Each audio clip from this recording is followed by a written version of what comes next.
Hair graying is a common concern which makes us try several methods and hair dyes to cover it up, isn't it? However, at times we need some instant solutions, especially before important occasions. So this is when root touch-up comes to play. Hi everyone, this is Sushmita and you're watching me on Sushmita's Diaries. And as I mentioned earlier in this video that when you don't have time to color all your hair, root touch-up comes to play. So when I came across this DIY root touch-up remedy on Instagram, I was super excited to try it out. So this video claims that this root touch-up is 100% natural. It can be made from the ingredients that you already have in your kitchen and it doesn't stain your clothes, which means that it is transfer proof.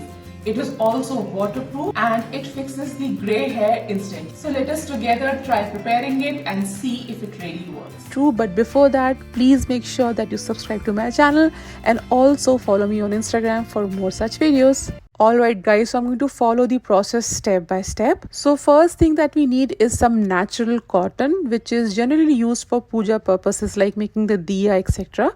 This is not that synthetic fabric. And this natural cotton is much softer to touch. You can use a plate to spread it, and then we need 1 tablespoon of kalonji or mangrel. These seeds are commonly found in every Indian kitchen and in English we call them as Nigella sativa. Basically, kalonji has been used as a natural hair dye for generations. I have prepared several oils using kalonji and trust me guys, it really works to make your hair darker and shinier. Next, we need 5 to 6 cloves or long, as you call them in Hindi.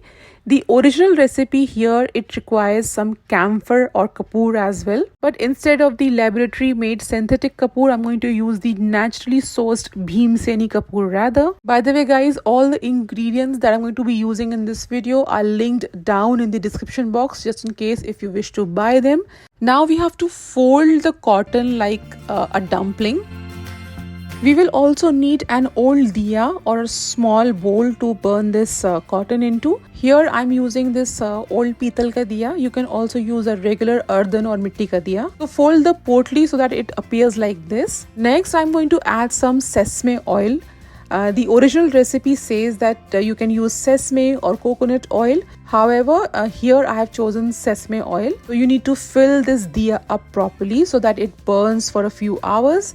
And make sure that this kind of wick or shikha is formed for the diya to burn properly. After lighting the diya, place a support like this. I'm using 2 steel glasses. The process now basically requires one to collect the carbon or the soot which is produced upon burning the diya. For this, I'm going to cover it up with the help of a clean plate. Now comes the most important step. You have to wait for the diya to burn out completely and the plate to cool down. This might take a few hours depending on how long your diya burns. After cooling down, this is what my plate looks like. A thick layer of organic kajal or carbon can be seen here. Carefully scrape off all the carbon into a bowl or a box in which you wish to store the dye. I have collected it in a bowl just to demonstrate the process properly to you.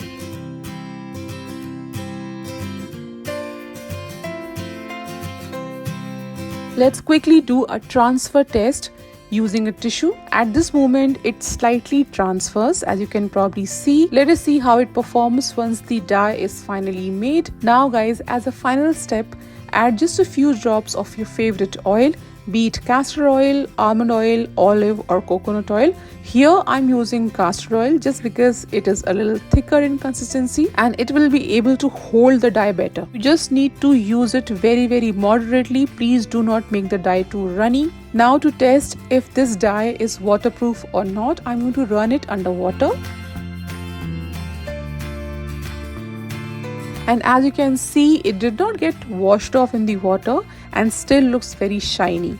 Now let's try using it in the hair to see if it is able to conceal the grey strands or not. So this is what my husband's hair look at the moment. Several grey strands and grey roots. And yes, you guessed it right, I'm going to use this dye on his hair. For the application, I'm going to use an old toothbrush. Just a small tip always begin with a very little quantity. Please do not take too much because it will be very difficult for you to manage it. So beginning with very small quantity here, and it is spreading very smoothly with the help of this brush. It thoroughly covered all these strands.